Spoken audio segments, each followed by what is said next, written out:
श्री स्वामी समर्थ. स्वामी महाराज तुमच्या सर्व चांगल्या इच्छा पूर्ण करो ही स्वामींच्या चरणी प्रार्थना करते आणि आजच्या या नवीन व्हिडिओला सुरुवात करते.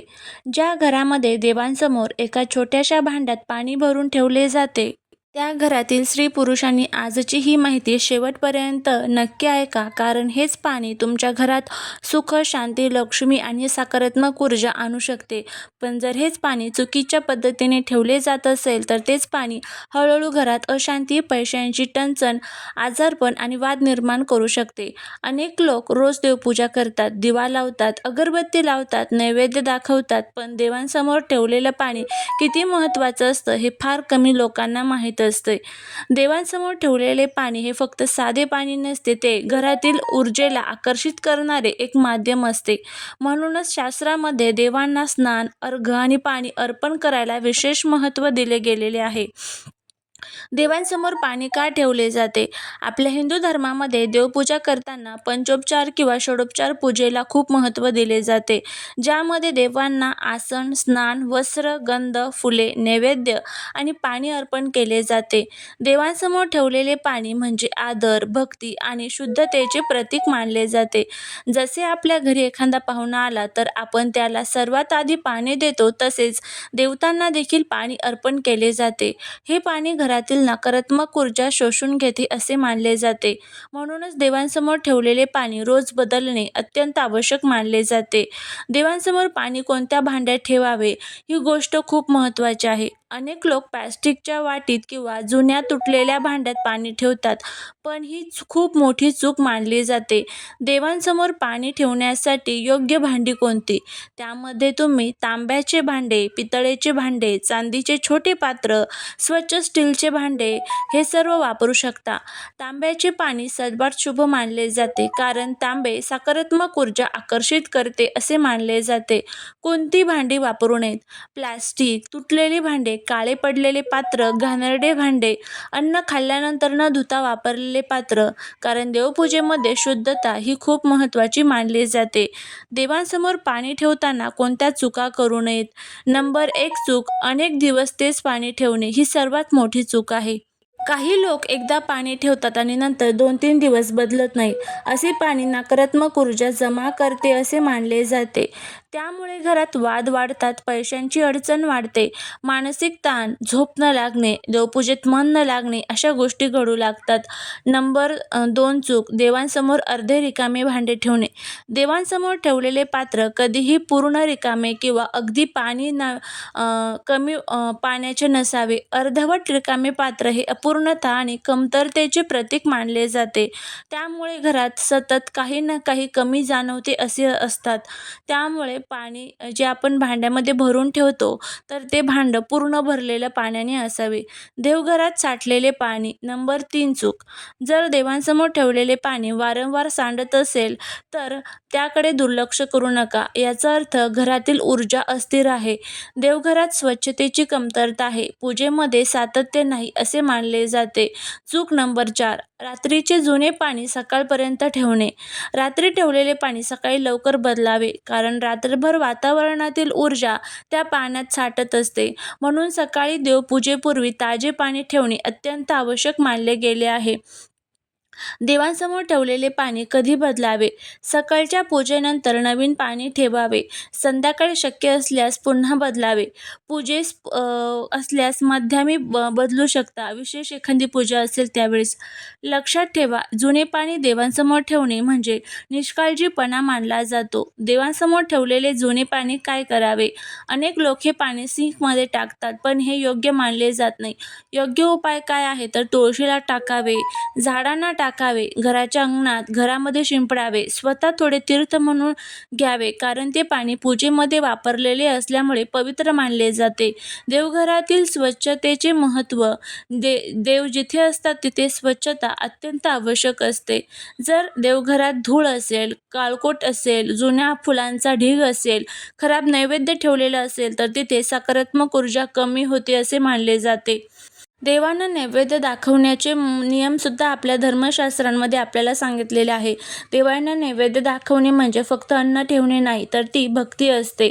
नैवेद्य दाखवताना लक्षात ठेवण्याच्या गोष्टी: आधी देवांना अर्पण करा, नंतर स्वतः खा. अन्न देवांसमोर ठेवू नका. कांदा लसूण असलेले पदार्थ काही देवतांसमोर ठेवणे टाळावे.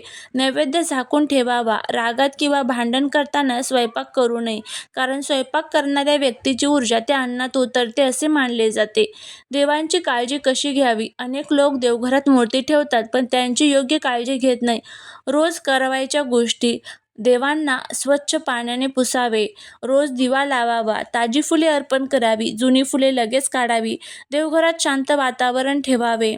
देवांसमोर कोणत्या गोष्टी ठेवू नये: तुटलेल्या मूर्ती, बंद पडलेले घड्याळ, चप्पल, घाणेरडे कपडे, औषधे, पैशांचे बंडल्स असतात ते. या गोष्टींमुळे देवघरांची पवित्रता कमी होते असे मानले जाते.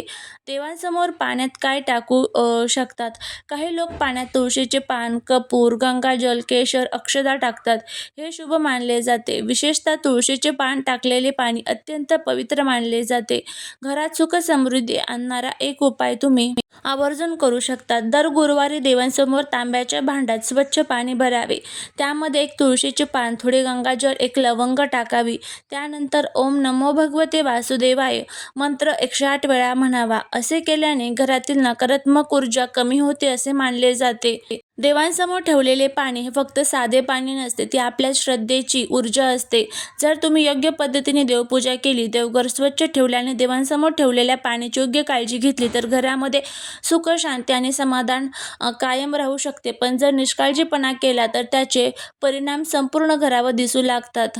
अनेक लोकांना वाटते देवांसमोर पाणी ठेवले म्हणजे झाले, पण शास्त्रामध्ये आणि जुन्या परंपरांमध्ये असे सांगितले जाते की देवांसमोर ठेवलेले पाणी जर खराब झाले, दूषित झाले किंवा चुकीच्या पद्धतीने ठेवले गेले तर त्याचा परिणाम हळूहळू संपूर्ण घरावर दिसू लागतो.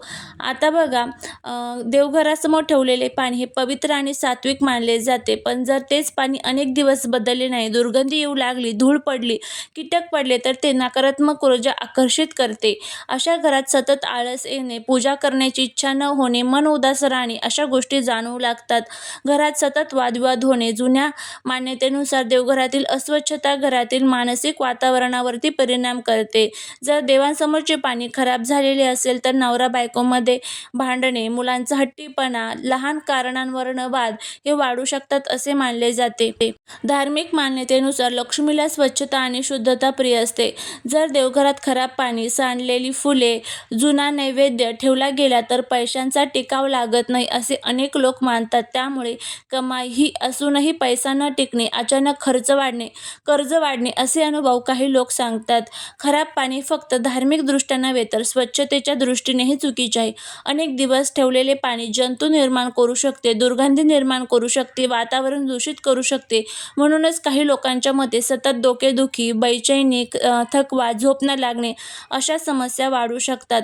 देवघरातील ऊर्जा शांत आणि सात्विक असावी असे मानले जाते, पण जर पाणी अस्वच्छ असेल तर मंत्र म्हणताना एकाग्रता राहत नाही, पूजा लवकर संपवावीशी वाटते, मन चंचल होते असे अनेक भक्त सांगतात. लोकमान्यतेनुसार देवघरातील दुर्लक्षतेमुळे वस्तू तुटणे, कामात अडथळे येणे, घरात तणाव वाढणे अशा घटना घडत असतात. देवांसमोरचे पाणी वारंवार सांडणे हे काही लोक अशुभ संकेत देखील मानतात. जुन्या परंपरांमध्ये असे मानले जाते की घरातील देवांची ऊर्जा मुलांवर लवकर परिणाम करते. जर देवघर अस्वच्छ असेल तर मुलांच्या अभ्यासात लक्ष न लागणे, चिडचिड वाढणे, भीती वाटणे अशा गोष्टी वाढू शकतात असे काही लोक मानतात. खराब पाणी दीर्घकाळ ठेवले तर घरातील वातावरण जड वाटू लागते असे अनेक जण सांगतात. घरात प्रवेश करताना बेचैनी, वारंवार नकारात्मक विचार, घरात शांतता न वाटणे. कोणत्या चुका अजिबात करू नये: देवांसमोर झाकण नसलेले घाण पाणी ठेवणे, रात्रीच पाणी अनेक दिवस तसेच ठेवणे, पाण्याचे पात्र न धुता पुन्हा वापरणे, देवांच्या अगदी पायाशी सांडलेले पाणी तसेच ठेवणे, तुटलेल्या पात्रात पाणी ठेवणे, देवघरातील प्लास्टिकच्या बॉटलमध्ये पाणी ठेवणे. योग्य काय उपाय आहे तर रोज सकाळी ताजे पाणी ठेवा. आठवड्यातून एकदा पात्र मीठ पाण्याने धुवा. शक्य असल्यास तांब्याचे किंवा पितळाचे पात्र वापरा. पाण्यात तुळशीचे पान किंवा थोडे गंगाजल टाका. जुने पाणी झाडांना टाका.